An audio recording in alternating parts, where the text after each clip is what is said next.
నమస్తే, నేను Kavitha. Welcome to I dream. ఇన్ఫ్లుయెన్షియర్ల పేరుతో ఏమైనా చేయొచ్చా? ఏం చేసినా చెల్లుబాటు అవుతుందా? గతంలో ప్రాంక్ కాల్స్, ఆ తర్వాత ఆన్లైన్ లోన్ యాప్లను ప్రమోట్ చేశారు, బెట్టింగ్ యాప్లను ప్రమోట్ చేశారు. ఇప్పుడు సరికొత్తగా పీడోఫైల్ కంటెంట్ కూడా కనిపిస్తోంది. ఎవరిని ఇన్ఫ్లుయెన్స్ చేస్తున్నారు? ఎందుకని అడ్డుకట్ట వేయలేకపోతున్నారు? మనతో పాటుగా ఉన్నారు హ్యూమనిస్ట్ బాబు గోగినేని గారు. బాబు గారు, నమస్కారం అండి. నమస్కారం.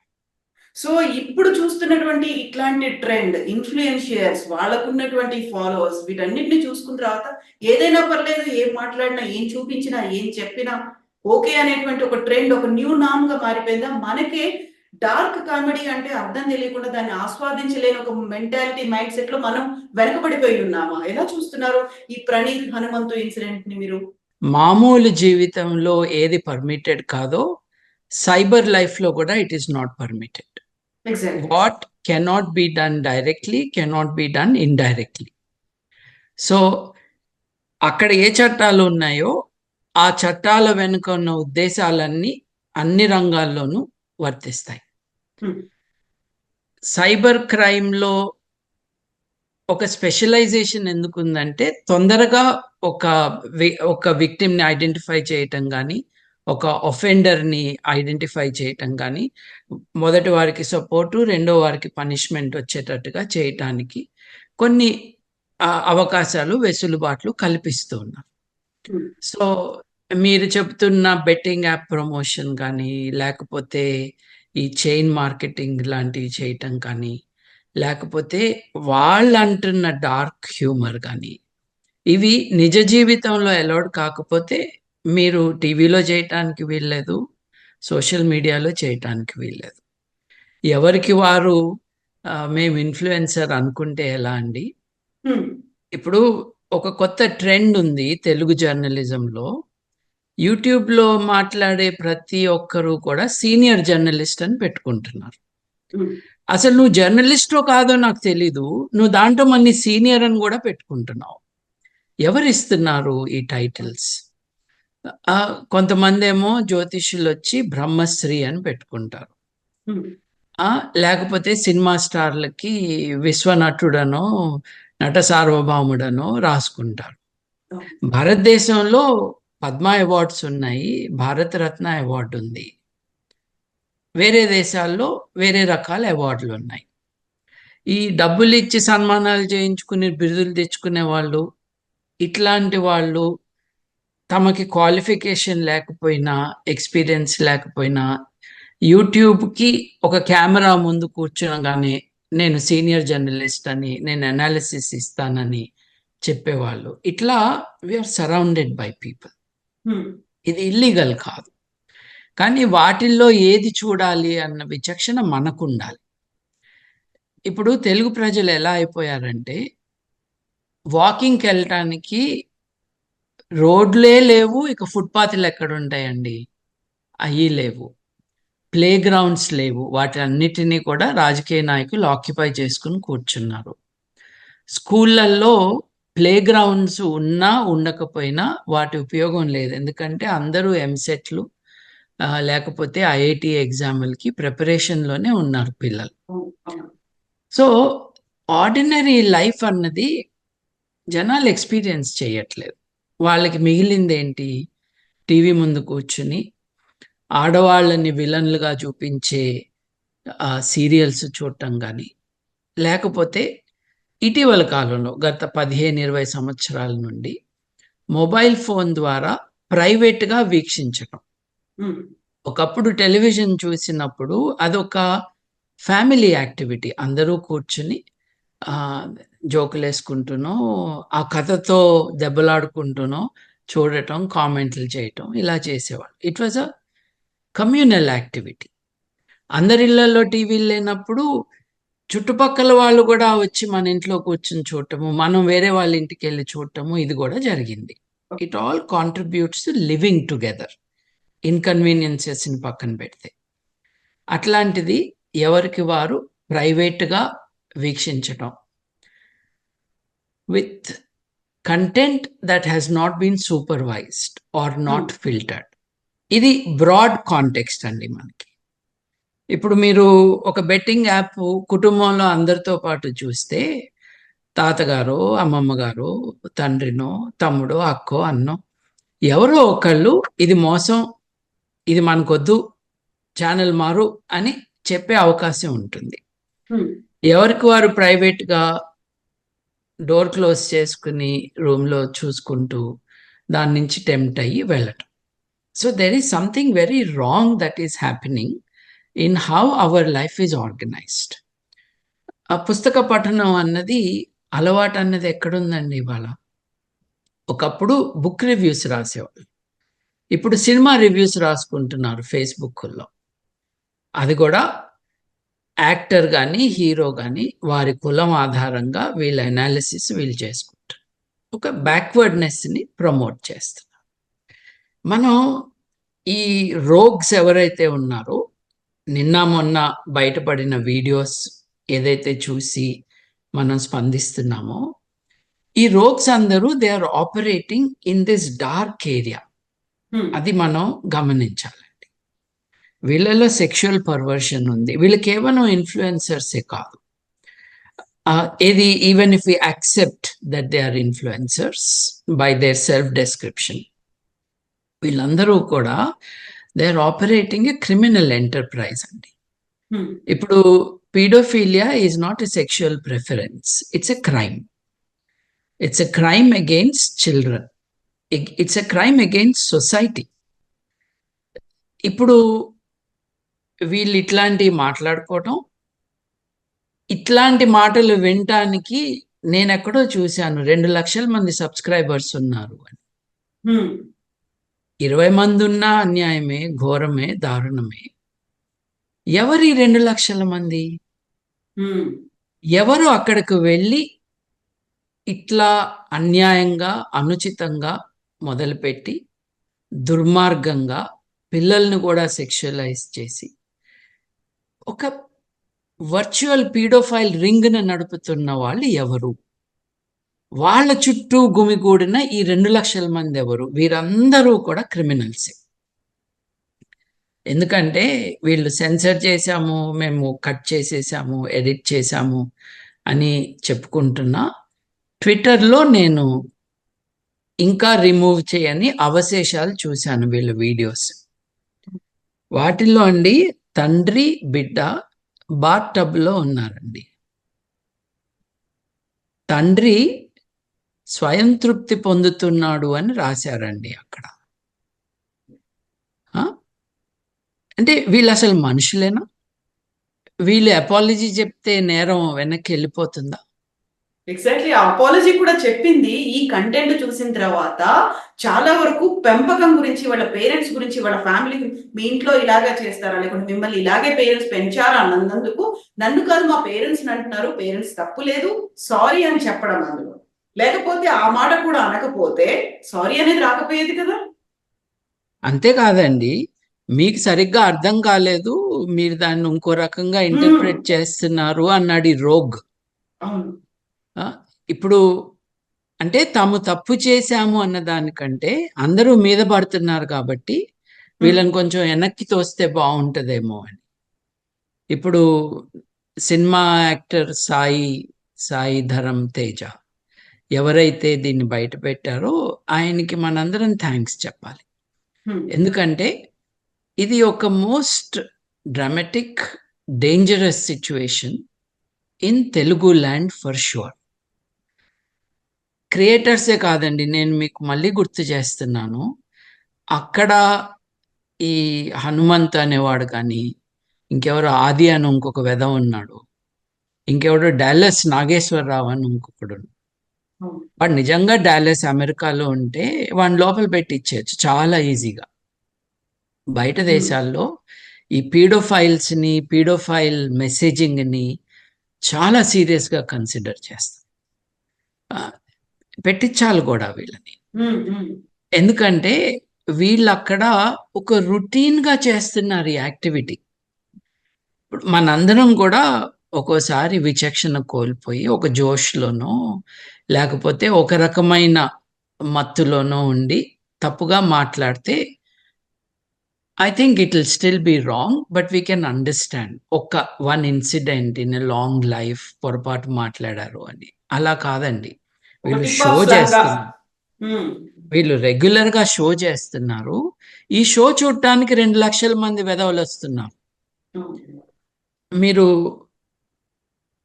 యాక్చువల్లీ మీరు నా ప్రీవియస్ ఇంటర్వ్యూ చేసే ముందు నేను మీకు చెప్పాను. నేను కొంతమంది యూట్యూబర్స్ వీడియోస్ చూస్తూ ఉంటే కామెంట్స్ ఎట్లా ఉన్నాయో చూసి డోకొచ్చేటట్టుగా ఉన్నాయి. చాలా దుర్మార్గంగా ఉన్నాయి.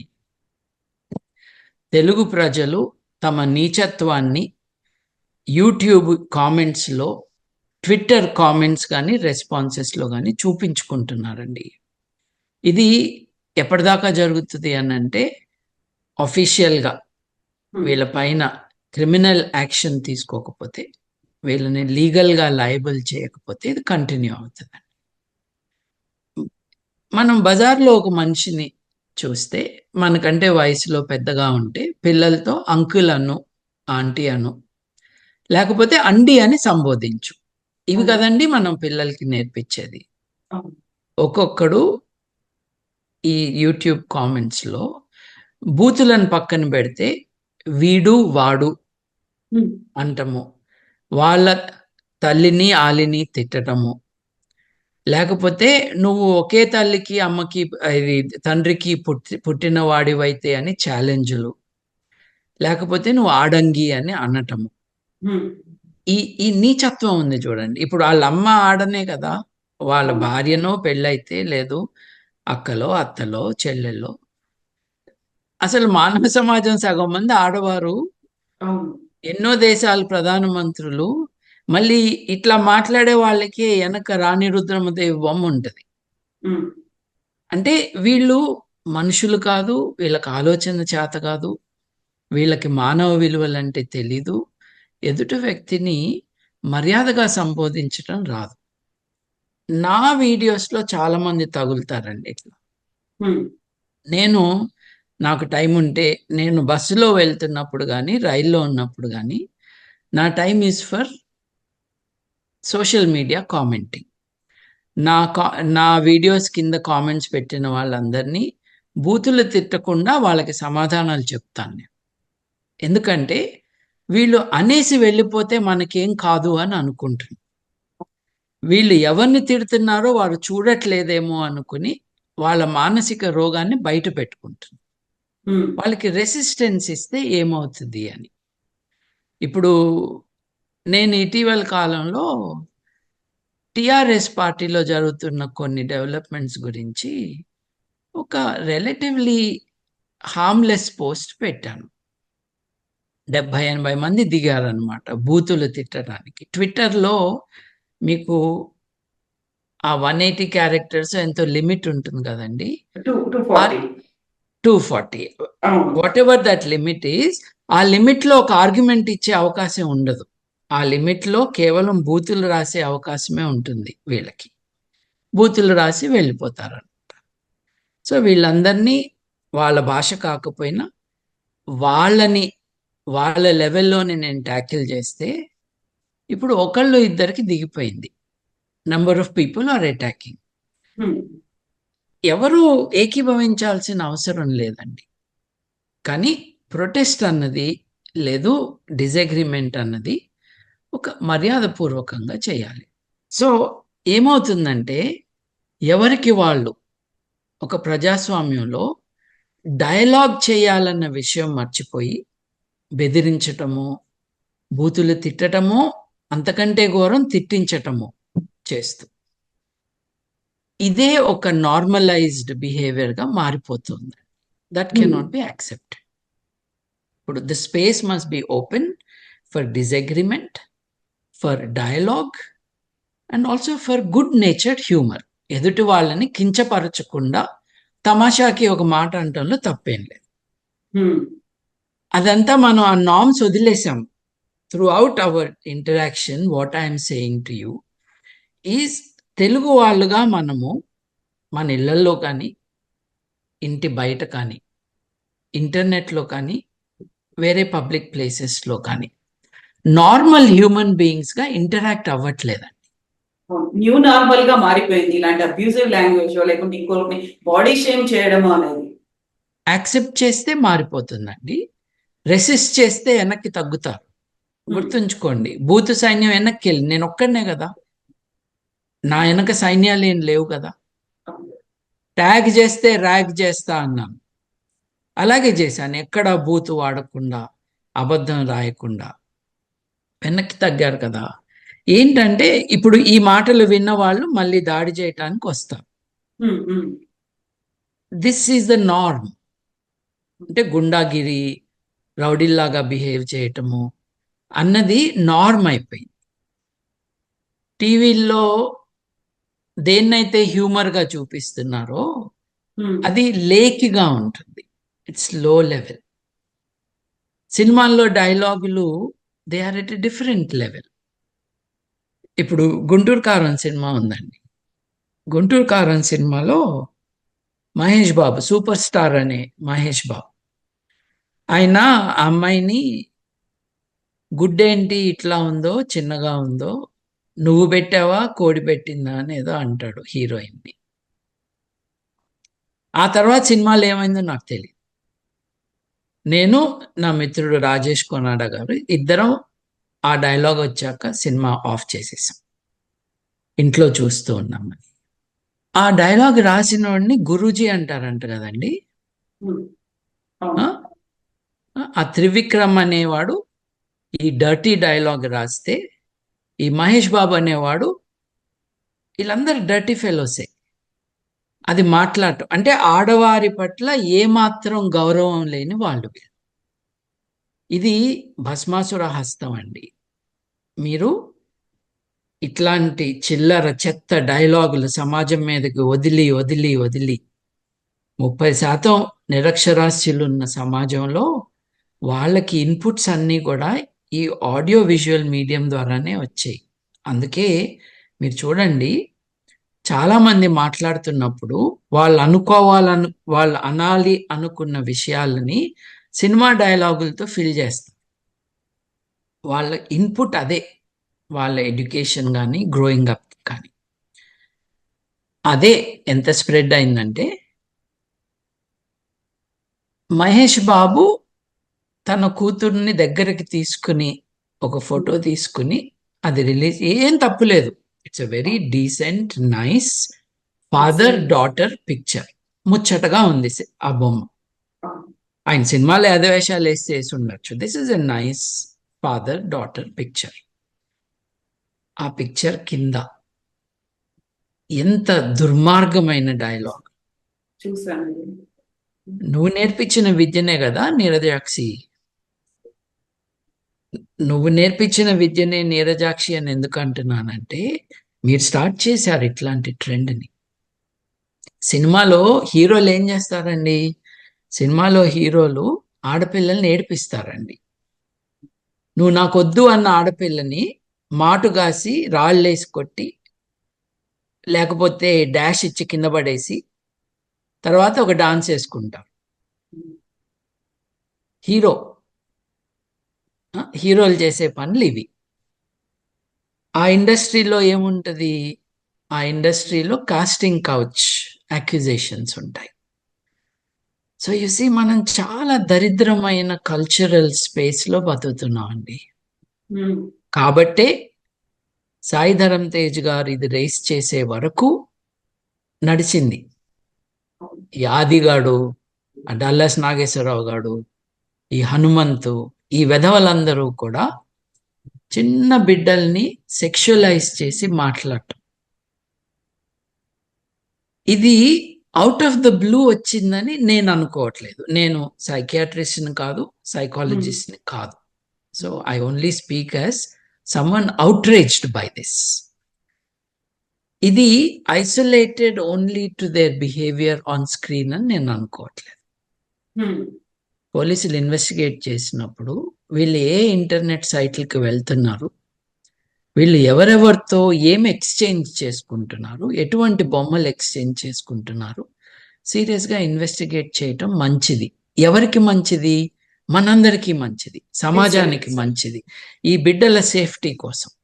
అయితే ఇక్కడ బాబు గారు ఎవరైతే ఈ ఇష్యూని బయటకు తీసుకొచ్చారో, ఎక్స్పోజ్ చేసి ప్రపంచం ముందుంచి కంప్లైంట్ దాకా వెళ్ళి ఇవన్నీ చేసినటువంటి సాయిధరం తేజ్ ఒక మాట అన్నారు. మన పిల్లల ఫోటోలు లేకుంటే అమ్మాయిలు, అబ్బాయిలు ఎవరైనా చిన్న పిల్లల ఫోటోలు పెట్టే ముందు ఆలోచించుకోండి. ప్రైవసీ సెట్టింగ్స్ చూసుకోండి. మిస్‌యూజ్ అవుతున్నాయి అన్నట్టుగా పోలీసులు కూడా అదే సజెషన్స్ ఇస్తున్నారు.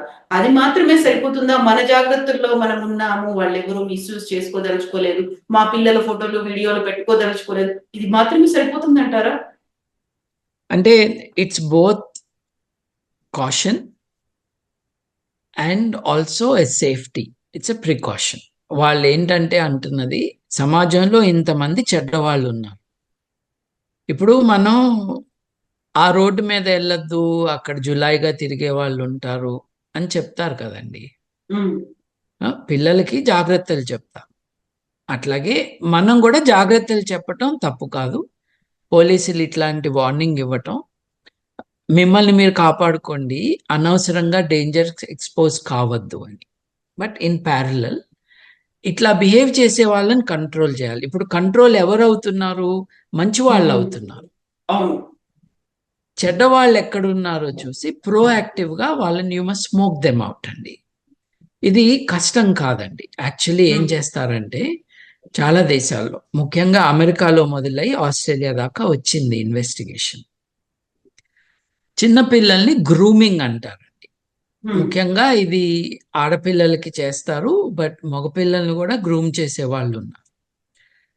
వాళ్ళని ఫ్రెండ్షిప్ సీకింగ్ ఫ్రెండ్స్ గ్రూపుల్లో కలవటం, వాళ్ళతో మాట్లాడటం, వాళ్ళకి గిఫ్ట్స్ ఇవ్వటం, తర్వాత వాళ్ళని ఎక్కడికన్నా రమ్మనటం. వచ్చినాక వాళ్ళతో ఫిజికల్ యాక్టివిటీలో పాల్గొని, వీళ్ళందరూ under age, below the age of consent, వాళ్ళని వీడియోస్ కానీ ఫొటోస్ కానీ తీసి కాంప్రమైజింగ్ పొజిషన్స్ అని వాళ్ళు నమ్మేటట్టుగా చేసి, ఇవి బయట పెడతాము నువ్వు నాకు లొంగిపోకపోతే అని వాళ్ళని వశపరుచుకుంటారండి. ఇట్లాంటివి బయటకి రావు కదా మామూలుగా.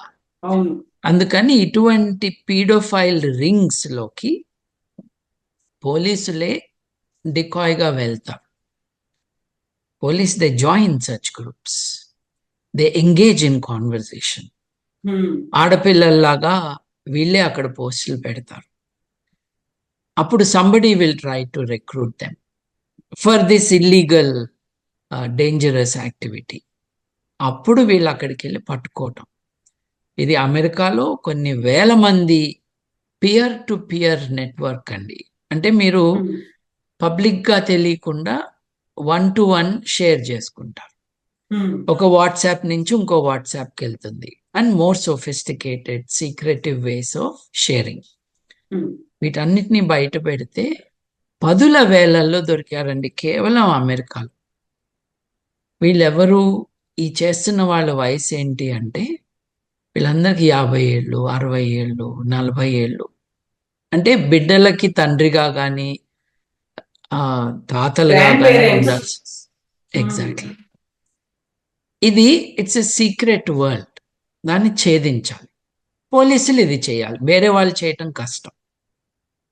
అమెరికాలో స్టార్ట్ అయిన ఈ ఇన్వెస్టిగేషన్ ఆస్ట్రేలియా దాకా వచ్చిందండి. ఆస్ట్రేలియాలో కూడా చాలా మందిని పట్టుకున్నారు. నాకు తెలుసు, సిడ్నీలో జరిగింది, రైడ్స్ జరిగినాయి. And big ring of paedophiles. అంటే పీడోఫైల్స్ అని అంటున్నాం కదా, వీళ్ళందరూ ఫిజికల్గా ఎవరినో అట్రాక్ట్ చేసి వాళ్ళని ఎక్స్ప్లాయిట్ చేయాల్సిన అవసరం లేదు. ఫొటోస్ ఎక్స్చేంజ్ చేసుకోవడం, చిన్న చిన్న పిల్లల్ని దారుణంగా హింసిస్తూ ఉన్నప్పుడు ఆ వీడియోస్ తీసుకుని అవి షేర్ చేసుకుని దాని నుంచి ఒక వికృత ఆనందం పొందటం, ఇట్లా చేసేవాళ్ళు. మెల్బర్న్లో నేనుంటున్న ఊళ్ళో 2 top schools, high schools, before last year, just month or 2 ago, ఆ స్కూల్లో మగపిల్లలు, అంటే వీళ్ళందరూ పిల్లలండి, 16-15, అంతర్జాతీయంగా 18 ఏళ్ళు వచ్చే వరకు మనం పిల్లలు అంటాం. వీళ్ళందరూ హై స్కూల్ పిల్లలు కాబట్టి 15, 16, 17 ఏళ్ళ వయసు వాళ్ళు. మగపిల్లలు తమ క్లాస్మేట్స్లో సెక్షువల్ రేటింగ్, ఆడపిల్లలు వాళ్ళ డిజైరబిలిటీ ఏంటి అని రాసుకుని వాళ్ళకి స్కోర్ ఇచ్చి అది సర్క్యులేట్ చేసుకుంటుంటే అది బయటకు వచ్చింది. బయటికి రాగానే ఆ పిల్లలందరినీ సస్పెండ్ చేసి ఎంక్వైరీ వేశారు. అట్లాగే సైకాలజిస్టులను దింపారు. Next to be followed by psychiatrist. ఎందుకంటే ఇది మానసిక రోగం. కనిపించిన ప్రతి వ్యక్తితో నీకు ఫిజికల్ రిలేషన్ కావాలని నువ్వు అనుకోవటం, అట్రాక్ట్ అవ్వటం అన్నది ఒక ఫిజియలాజికల్ రెస్పాన్స్. కానీ ముక్కు మొహం ఎరగని వ్యక్తి వీడియో కింద నువ్వు కామెంట్లో I want to spend a night with you అని, నేను ఇంకా సివిలైజ్డ్ లాంగ్వేజ్లో ట్రాన్స్లేట్ చేసి చెప్తున్నాను.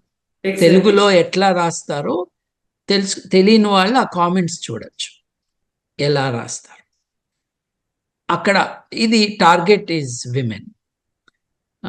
వారి శరీరం, వారి ఆకృతి, వాళ్ళని సెక్షువల్గా ఫ్యాంటసైజ్ చేసుకుంటూ మాట్లాడటం. సో ఈ ప్రణీత్ అనే ఒక్కడనే కాకుండా what is this network that is operating, what kind of people are there, దీని మీద నేను అనుకోవటం ఒక వైట్ పేపర్ రిలీజ్ చేయాలి గవర్నమెంట్స్. 2 తెలుగు రాష్ట్రాల్లో ప్రభుత్వాలు చేయాలి. ఎందుకు అనంటే ఒకప్పుడు డెమోక్రాటిక్ స్పేస్ ఎక్కడంటేనండి, మీరు పేపర్ కొనుక్కోవటానికి బడ్డీ కొట్టుకు వెళ్ళి మార్నింగ్ సిగరెట్లు కాల్చుకునే వాళ్ళు ఇంట్లో భార్యలు కోపడతారు కాబట్టి కాఫీ తాగేసి సిగరెట్ కోసం బడ్డీ కొట్టుకు వెళ్ళటం, పాన్ కట్టించుకోవటం, పేపర్ తీసుకోవటం, అక్కడే రాజకీయాలు చర్చ చేసుకో. ఇది ఒక టైంలో ఒక లైఫ్ స్టైల్. ఈవినింగ్ పేపర్ మళ్ళీ same things. That space has now almost disappeared అండి. ఎందుకంటే పేపర్ మీకు ఫోన్లో వస్తుంది, మీరు ఫ్రీగా తెచ్చుకుంటున్నారు ఇంటర్నెట్లో. సో ద నీడ్, నేను బిగినింగ్లో మీతో అన్నట్టుగా పీపుల్ గ్యాదర్ అవ్వటము, కలవటము, మాట్లాడుకోవటము, చర్చించుకోవటము వంటి నార్మల్ బిహేవియర్స్ మాయమైపోతున్నాయి. It has to be brought back అన్నది వేరే చర్చ అయితే, సో ఎక్కడ చర్చ చేస్తున్నారు ఇవాళ? ఇంటర్నెట్లో చేస్తున్నారు, సోషల్ మీడియాలో చేస్తున్నారు, ఈ ఇన్ఫ్లుయెన్సర్స్ అంటున్న వారి వీడియోస్ కింద చేస్తున్నారు, వాళ్ళని బూతులు తిడుతున్నారు, ఒకళ్ళనొకళ్ళు తిట్టుకుంటున్నారు కదా. The new social space is the social media. ఇప్పుడు బడ్డీ కొట్టు దగ్గర నన్ను ఫలానా వాడు బూతులు తిట్టాడు, కొట్టబోయాడు అని మీరు పోలీస్ దగ్గరికి వెళ్ళి కేసు పెట్టచ్చు. సోషల్ మీడియాలో కూడా నన్ను అటాక్ చేశారు, కాంటెక్స్ట్ లేకుండా దాడి జరిగింది. ఇప్పుడు కాంటెక్స్ట్ అంటే ఏంటంటే, నన్నో మాట అంటే నేనో మాట అంటే అది ఎస్కలేట్ అయితే అది వేరు. There is a context. నా అభిప్రాయాన్ని బట్టి నువ్వు ఒక అమ్మకి ఒక తండ్రికే పుట్టావా దగ్గర నుంచి నువ్వు మొగనా కాదా దాకా తీసుకొచ్చి ఇట్లాంటి యాక్టివిటీస్లో ప్రభుత్వాలలో మినిస్టర్లుగా పనిచేసిన వాళ్ళు, పనిచేస్తున్న వాళ్ళు కూడా ఉన్నారండి. వాళ్ళు యూజ్ చేసే లాంగ్వేజ్ కూడా పబ్లిక్ ప్లేసెస్ లో. ఎస్. ఇప్పుడు చూడండి, అందరూ కూడా జబర్దస్త్ షోలో చాలా బూత్ ఉంటుంది, లేదు డబుల్ మీనింగ్ ఉంటుంది అని చెప్పారు. జబర్దస్త్ షోలో జడ్జిగా చేసింది రోజా గారు. రోజా గారు అసెంబ్లీ బయటనో లేకపోతే ఇంకెక్కడో నన్ను రేప్ చేస్తారా అని అడిగింది ఆవిడ. అసలు ఎప్పుడైనా మనం ఇటువంటి మాటలు మన కుటుంబ కాంటెక్స్ట్లో వినుంటామా? ఎవరైనా వినుంటారా? నార్మలైజ్ అయిపోతుంది, ఈ లాంగ్వేజ్ నార్మల్ అయిపోతుంది. సో పెద్దవాళ్ళు, సొసైటీలో పొజిషన్స్ ఆఫ్ పవర్లో ఉన్న వాళ్ళు ఇలా మాట్లాడుతూ ఉంటే others will do it. 30% illiterate society మనది. అంటే 9 కోట్ల మంది తెలుగు వాళ్ళల్లో 3 కోట్ల మందికి చదువు రాదు. అంటే దాని అర్థం ఏంటి? వీళ్ళందరికీ connection with the world is through audio visual media. అంటే యూట్యూబ్ వీడియోస్, సోషల్ మీడియాలో జనాలు మాట్లాడుతున్నవి. నేనే నోటీస్ చేస్తున్నానండి. నేను ఫేస్‌బుక్‌లో నేను చాలా లాంగ్ పోస్ట్స్ పెడతాను. హ్మ్. ఎందుకు? I'm providing arguments for activists. ఇప్పుడు నాకు తెలిసినంత వరకు, నేను విశ్లేషించగలిగినంత వరకు, ఈ సమస్య ఇలా అర్థం చేసుకోవచ్చు అన్న ఒక ప్రెజెంటేషన్ లాంగ్ పోస్ట్. సో, అక్కడ రెస్పాన్సెస్ చాలా తక్కువగా ఉంటాయండి. ఎందుకంటే, ఇది చదవాలి, ఇది ఆలోచించుకోవాలి. కానీ నేను అందరికీ రాయట్లేదు నిజానికి. నేను అవును. అది రాస్తున్నది ఫెలో యాక్టివిస్టులకి, మానవ హక్కుల కోసం, మానవవాదం కోసం, ఇది హేతుబద్ధ సమాజం కావాలని కోరుకుంటున్న వారి కోసం, లేకపోతే సమాజంలో సమానత్వం రావాలని ఉద్యమిస్తున్న వారి కోసం నా అభిప్రాయాలు నేను షేర్ చేసుకుంటాను. అక్కడ కొంతమంది యాక్టివిస్టులు మాత్రమే స్పందిస్తారు. హ్మ్. ట్విట్టర్‌లో అదే మీరన్నట్టుగా 240 క్యారెక్టర్స్ పోస్ట్ పెడితే, దాని కింద 100 మంది బూతులు రాస్తారు. అవును. అంటే ఆలోచన కానీ, లేదు పొలైట్‌గా ఇంటరాక్ట్ అయ్యే కెపాసిటీ గానీ వారికి లేదు. లేదు ఈ మాధ్యమం కారణంగా కోల్పోయారు. Technology is changing the way we interact with each other.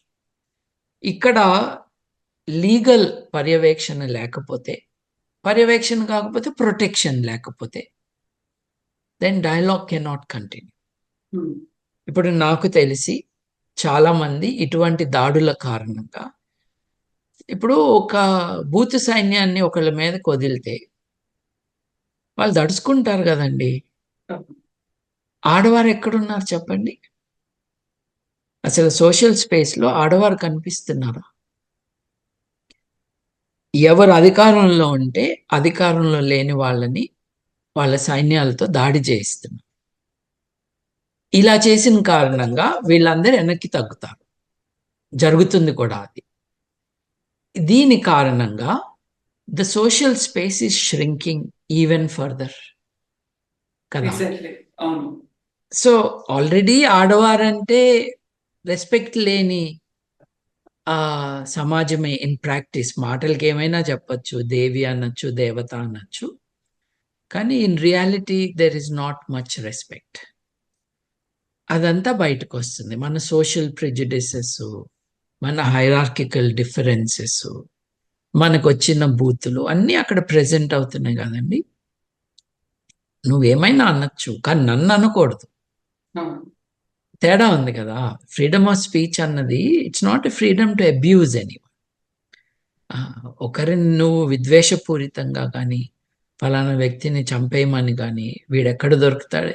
I dream నాతో చేసిన ఇంటర్వ్యూల్లోనే, నా ఇంటర్వ్యూ కింద హ్మ్. వీడిని చంపేయాలి అని, నన్ను చంపేయాలని రాశారండి. అట్లాగే నేను 'ట్రిపుల్ ఆర్' సినిమా రివ్యూ చేశాను. ఇది పిల్లల కోసం కాదు అని. ట్విట్టర్‌లో పెట్టినందుకు నా వేళ్ళు కోసేస్తామని ఒకడు, చంపేస్తానని ఇంకొకడు. నేను ఇండియాలో లేను కాబట్టి ఇవాళ చర్యలు తీసుకోలేదు వాళ్ళ మీద. ఉండుంటే తప్పకుండా తీసుకునేవాడిని. ఎందుకంటే నా హక్కుల్ని నేనే కాపాడుకోవాలి. నా హుందాతనాన్ని ఎవరైనా డ్యామేజ్ చేయాలని ట్రై చేస్తే, అవసరం ఉంటే నేనే డిఫెండ్ చేసుకుంటాను. ఇండియాలో అది చెయ్యకుండా దూరం వెళ్ళిపోతున్నా. నేను హ్మ్. ఇండియాలో ఉన్నంత కాలము నన్నెవరు అటాక్ చేసినా వాళ్ళని వదలలేదు నేను. ఎందుకంటే మన పరువు మనం కాపాడుకోవాలి. ఇష్టం వచ్చినట్టు మాట్లాడితే వీల్లేదు. ఎగ్జాక్ట్‌లీ. అది అందరూ చేసినప్పుడు ఈ దరిద్రులు కొంచెం వెనక్కెళ్తారు. So, the problem is wider అండి. హ్మ్. ఓ పక్కన ఈ హనుమంతు లాంటి సెక్షువల్ పర్వర్ట్స్ ఉండటం. దాన్ని పట్టుబడ్డాక మా ఉద్దేశ్యం అది కాదని ఎంత చెప్పినా, ఆ అపాలజీ గాని, కన్ఫెషన్ గాని సిన్సియర్‌గా లేదని తెలిసిపోవటం. వీళ్ళ చుట్టూ జనాలు, ఆ 2 లక్షల మంది. ఇంకొకటండి, పెయిడ్ సబ్స్క్రైబర్స్ అంటండి వీళ్ళు. హ్మ్. అందరూనో కొంతమందో నాకు తెలీదు. I'm not that well versed in these Instagram and other things. తెలిసిన వాళ్ళు చెప్తారు మనకి. అసలు పెయిడ్ సబ్స్క్రైబర్స్ ఒక క్రిమినల్ డయలాగ్ వినటానికి డబ్బులిచ్చి వెళ్తున్న వారు ఎవరు? వీళ్ళందరినీ లోపలేయాలి కదా. ఇందులో ఇంకా వింత ఏంటంటే వాళ్ళ సినిమాల ప్రమోషన్ల కోసం హీరోలు కూడా ఇలాంటి వాళ్ళతో ఇంటర్వ్యూలు చేయడం, ఒకవేళ వాళ్ళకి ఇంకా నేమ్ అండ్ ఫేమ్ ఫాలోవర్స్ ఎక్కువ ఉంటే వాళ్ళనే సినిమాల్లోకి ఆఫర్లు ఇచ్చి తీసుకోవడం అనేది కూడా ఉంది. చూడండి చూడండి అసలు ఎంత డోకొచ్చే విషయం ఇది. సో వీళ్ళెవరూ కూడా ఏం ఏం చేసినా పర్లేదు, వాళ్ళకంటూ ఒక ఫాలోవర్లు ఉన్నారు, వాళ్ళకంటూ ఒక ఇన్ఫ్లుయెన్షియర్ అనే ఒక ట్యాగ్ ఉంది కాబట్టి వాళ్ళని మన దాంట్లో పెట్టుకుంటే ఒక రకంగా వాళ్ళతో పాటుగా మనకి కూడా ఏమంటారు దాన్ని, ఒక వైడ్ రేంజ్ పబ్లిసిటీ అనేది ఉంటుంది, లేకుంటే రీచ్ అనేది ఎక్కువ ఉంటుంది, మాసెస్ లోకి వెళ్తుంది. ఇది కదా ఐడియా అసలు. ఇట్లా వెళ్ళి ఏం సాధిస్తారండి? బిగ్ బాస్ కి ఇన్విటేషన్ వస్తుందనా? ఏంటి అంతే వీళ్ళు కదా. ఎందుకు చేస్తున్నారు? ఎందుకు ఎగ్జాక్ట్లీ. చేస్తున్నారు? ఇప్పుడు బూతులు బాగా మాట్లాడే వాళ్ళు వాళ్ళ ఫేస్బుక్ కానీ what ever social media accounts they have, వాటికి 2-3 మిలియన్స్ అంటే 20-30 లక్షల మంది లక్షలు. ఫాలోవర్స్ ఉన్నారండి. ఇది మన తెలుగు వారి గురించి ఏం చెప్తుంది మనకి? ఇప్పుడు జ్ఞానం విజ్ఞానం పంచే వారు కూడా ఉన్నారు. వారి చుట్టూ 10,000 మంది 20,000 మంది అట్లా ఉంటారండి. వీరి చుట్టూ ఎంతమంది ఉంటారండి? ఎంత సో మార్కెటింగ్ వాట్ అవుతోంది. మార్కెటింగ్ అవుతుందండి. దీనికి డబ్బులు ఖర్చు అవుతాయి. ఆ డబ్బులు పెట్టుకుంటారు. వీళ్ళలో చాలా మంది యూట్యూబ్‌తో కమర్షియల్ డీల్స్‌లో ఉంటారు. అంటే దాని అర్థం, నా వీడియో ఎవరైనా చూస్తూ ఉన్నప్పుడు ఒక యాడ్ ప్లే అయితే నాకిన్ని డబ్బులొస్తాయి అన్న ఒక అరేంజ్‌మెంట్ అది. But I don't think YouTube pays a lot anymore. ఒకప్పుడు అలా ఉండేది. కానీ మీరన్నట్టుగా సమాజంలో నాకొక గుర్తింపొస్తుంది. వస్తోంది. అందరూ నన్ను చూసి రికగ్నైజ్ చేస్తారు. నా మాట వింటారు. దీని నుంచి మళ్ళీ మేబీ ఇప్పుడు సినిమా వాళ్ళతో వీళ్ళతో ప్రమోట్ చేయించుకుని వేరే ఆపర్చునిటీస్ తెచ్చుకుంటారేమో. I'm not in that ecosystem, so I don't know enough about their tactics. But surely there is a commercial angle to this. Exactly. అంటే యూట్యూబ్‌లో ఆదాయము మే నాట్ జస్టిఫై దిస్ అండి. This criminal behaviour. Something else must be happening. Police have to investigate. నేను అన్నట్టుగా ఒక శ్వేతపత్రం రావాలి. What is this YouTube ecosystem? దీంట్లో ప్లాట్ఫామ్ ప్రొవైడ్ చేసిన యూట్యూబ్‌ని కూడా అకౌంటబుల్ చేయాలి. నేను యాక్చువల్లీ యూట్యూబ్ యొక్క కాంప్లిసిటీని ఎక్స్పోజ్ చేయటానికి వీరమాచినేని, మల్లిక్ పర్చూరి వాళ్ళ వీడియోస్ని యూట్యూబ్ కంటిన్యూ చేస్తుంది. వీరి మిస్ఇన్ఫర్మేషను, బోగస్ అడ్వైజ్, అన్‌క్వాలిఫైడ్ పీపుల్, దీని కారణంగా ప్రజలకి నష్టం జరుగుతుంది అని కంప్లైంట్ కొంతమందితో పాటు నేను కూడా ఇచ్చినప్పుడు వాళ్ళ వీడియోస్ తీసేశారు YouTube. YouTube should be challenged. ఇప్పుడు ఒక న్యూస్ పేపర్లో తప్పుడు వార్త రాగానే you can file a case against them. యూట్యూబ్లో అంతకంటే ఎక్కువ హాని జరుగుతూ ఉంటే, ఇప్పుడు ద క్వాలిటీ ఆఫ్ డ్యామేజ్ అండి and the extent of damage is quite different. ఇప్పుడు మీరు చూడండి, న్యూస్ పేపర్లో డిఫమేషన్ అని ఎవరో వేసుకుంటారు కేసు, ఒకళ్ళో ఇద్దరో పరువు పోయిందని, అంటే తక్కువ చేసి మాట్లాడట్లేదు, నంబర్ ఆఫ్ పీపుల్ తక్కువ, కానీ అది ఆల్రెడీ ఒక ఎడిటరు ఫిల్టర్ చేసిన న్యూస్ కానీ వ్యూస్ కానీ ఉంటాయి కాబట్టి ఇట్ మే డ్యామేజ్ లెస్. యూట్యూబ్లో there is no supervision. Gatekeeping అనేది యూట్యూబ్ లేదు. లేదు. దెన్ యూట్యూబ్ వ్యూస్ 1,00,000 వ్యూస్ రావచ్చు కదా. దానివల్ల అక్కడున్న అడ్వైస్ బట్టి నష్టపోయిన వాళ్ళు ఎంతమందిని చూస్తున్నాం మనం. ఇప్పుడు సొరకాయ బీరకాయ జ్యూస్ తాగమని ఒకడు చెప్తే అది చూసి తాగి చనిపోయిన వాళ్ళు ఉన్నారు. జేబులో లవంగం పెట్టుకుని తిరిగితే డబ్బులు వస్తాయని అంటే లవంగాలు పెట్టుకుని తిరుగుతూ డబ్బుల కోసం వెయిట్ చేస్తున్న మానసిక రోగులు ఉన్నారు. ఈ డ్యామేజ్ ఏదైతే ఉందో పీపుల్ యొక్క సేఫ్ లివింగ్ ని ఎఫెక్ట్ చేస్తున్నాయో వీటి మీద అనుకున్నంత కట్టడి జరగటం లేదు. అభిప్రాయ భేదాల గురించి మాట్లాడట్లేదు, మోసపూరితంగా కానీ లేకపోతే అబద్ధాలను కానీ ఎవరైనా ప్రచారం చేస్తుంటే దే షుడ్ బి అకౌంటబుల్. ఇవి జరగట్లేదండి. సో నిన్నటి దారుణం, నిన్న బయటపడిన దారుణం ఈ కాంటెక్స్ట్ లో జరుగుతుంది. ఇప్పుడు ఈ హనుమంతు ప్రణీత్ హనుమంతుని లోపలేసినంత మాత్రాన మిగతా ఆగిపోతాయని నేను అనుకోవట్లేదు. అతను చేసిన లెవెల్ క్రిమినాలిటీ కాకుండా వేరే క్రిమినల్స్ ఉన్నారు, ఇంకో రకంగా బయట వస్తుంది. ఎస్, షుడ్ బి రివ్యూడ్ అండి. ఎస్ అండి బాబు garu, thank you so much అండి. ఇలాంటి సీరియస్ ఇష్యూస్ మీద మళ్ళీ మనం మాట్లాడుకోవాల్సినటువంటి అవసరం ఉంది.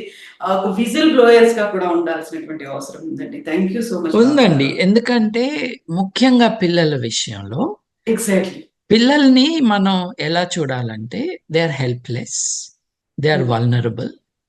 ఇప్పుడు లీగల్ గా 18 ఏళ్ళు అన్నారు, బట్ సైకాలజిస్టులు ఏం చెప్తున్నారు, 25 ఏళ్ల వయసు వచ్చే వరకు యువత independent thinking, rational cogent decision making కి కేపబుల్ అవ్వరు అని చెప్తూ ఉన్నారు. సో వీరిని కాపాడే బాధ్యత వారి చుట్టూ ఉన్న అడల్ట్స్కి ఉంటుంది. ఎప్పుడైతే వాళ్ళని ఎవరైనా అబ్యూస్ చేస్తూ ఉంటే వాళ్ళ తల్లిదండ్రులైనా మిగతా వారైనా వాళ్ళ లైఫ్లో ఇంటర్ఫియర్ కాకుండా వాళ్ళకి ప్రొటెక్షన్ వచ్చేటట్టుగా చేయాలి. చేయకపోతే జరిగే నష్టం మామూలుది కాదు. మనం గుర్తుంచుకోవాల్సిందండి, 230-240 కోట్ల మంది ప్రపంచవ్యాప్తంగా యువత ఉన్నారు. యువత కూడా బిలో 18 అండి, పిల్లలు ఉన్నారు. వీళ్ళందరూ స్కూల్కి వెళ్ళాలి, వీళ్ళందరికీ మంచి తిండి ఉండాలి, వీళ్ళందరికీ ఒక సేఫ్ ఎన్వైరన్మెంట్ ఉండాలి, ఇంట్లో సేఫ్టీ ఉండాలి, స్కూల్లో ఉండాలి, రోడ్డు మీద వెళ్తున్నప్పుడు ఉండాలి. వీళ్ళు ఎక్స్పోజ్ అవుతున్న ఈ మీడియా నుంచి వచ్చే ఇన్ఫర్మేషన్, ఆడియో విజువల్ మీడియా కూడా ఫిల్టర్ అయి ఉండాలి ఏజ్ అప్రోప్రియేట్గా. అది జరగనంత కాలము they are expose to danger అండి. మీరు చూడండి, సినిమాలో ఎంటర్టైన్మెంట్ అంటూ ఏది చూపిస్తున్నారండి? ఇందాక నేను అన్నట్టుగా ఈవ్ టీజింగ్ని హీరో యొక్క గుడ్ క్వాలిటీగా చాలామంది చూపిస్తున్నారు. చాలా డర్టీ డైలాగ్స్ని హ్యూమర్గా, అదే హీరోయిన్ని గుడ్డు నువ్వు పెట్టావా అని అడగటం లాంటివి, ఇట్లాంటివి. ఇంకా నేను చాలా వెరిఫై చేసుకోలేకపోయాను. ఆడవారిని ఎలా రేప్ చేయాలని కూడా ఒక డైలాగ్ ఉందంటే ఏదో సినిమాలో. అది సెన్సర్ బోర్డుని ఎలా దాటిందో నాకు తెలీదు, అది నిజమో కాదో అర్థం కావట్లేదు. ఇటువంటివన్నీ వస్తూ ఉన్నాయి కదండి. నేను నా పర్సనల్ సిచ్యువేషన్లో నాకు 18 ఏళ్ళు వచ్చే వరకు నేను ఏ అని ఉన్న ఏ సినిమాకి నా తల్లిదండ్రులు ఎంకరేజ్ చేయలేదు, నేను ఎప్పుడూ వెళ్ళలేదు. మా అబ్బాయిని కూడా ఎప్పుడూ అట్లాంటి సినిమాలకి ఎక్స్పోజ్ చేయలేదు. వీడియో గేమ్స్లో చాలా వైలెన్స్ ఉంటుంది. మా బాబుకి 18 ఏళ్ళ వయసు వచ్చే వరకు వాడు ఎటువంటి వైలెన్స్, గన్స్, ట్యాంక్స్, షూటింగ్ ఉన్న ఏ వీడియో గేమ్ వాడు మాకు తెలిసి ఆ 18 ఏళ్ళ వయసు వరకు హీ నెవర్ ప్లేడ్. పిల్లలకి బొమ్మలు కొనిపెట్టినప్పుడు తుపాకుల బొమ్మలు ఎప్పుడూ కొనిపెట్టలేదు. హత్యని నార్మలైజ్ చేస్తున్నారు. దేన్నండి మీరు? దయ్యము, ఒకళ్ళని భయపెట్టటము, అది బీభత్స రసం, ఏది erratic, age inappropriate erratic scenes చూపించి అది శృంగార రసము. ఉమ్, ఆ? అట్లాగే హత్యని చూపించి ఇది ఒక థ్రిల్లర్. హత్యలు చేయటము, చూడటము, థ్రిల్ పొందటమా? కొంతమంది సినిమా డైరెక్టర్లు వాళ్ళ కెరియరే దాని చుట్టూ నిర్మించుకున్నారే. దాన్ని ఎంటర్టైన్ చేసి వాళ్ళకి డబ్బులు ఇచ్చి ప్రమోట్ చేస్తున్న ఆడియన్స్ ఉన్నారే మన దగ్గర. మన మెయిన్ స్ట్రీమ్ కల్చర్ ఇదే కదా, ఇవాళ సినిమానే కదా. పుస్తక పఠనం లేదు, ఒక graded appreciation of the good and the bad లేదు. సినిమా డైలాగుల నుంచే వారి ఎవ్రీడే ఇంటరాక్షన్స్ జరుగుతూ ఉన్నాయి. It is fuelled by dialogues written by others. దీన్నంతా అడ్రస్ చేయాలండి. ఎగ్జాక్ట్లీ అండి, నిజంగానే. ప్రతి క్షణం మన చుట్టూ అవుతున్న వాటన్నిటి మీద we need to keep an eye. Vigilant గా ఉండాలి, at the same time visual blowers గా కూడా ఉండాల్సిన అవసరం ఉంది. Thank you so much Babu garu. Thank you అండి. Thank you. నమస్తే. థ్యాంక్ యూ అండి. Thank you.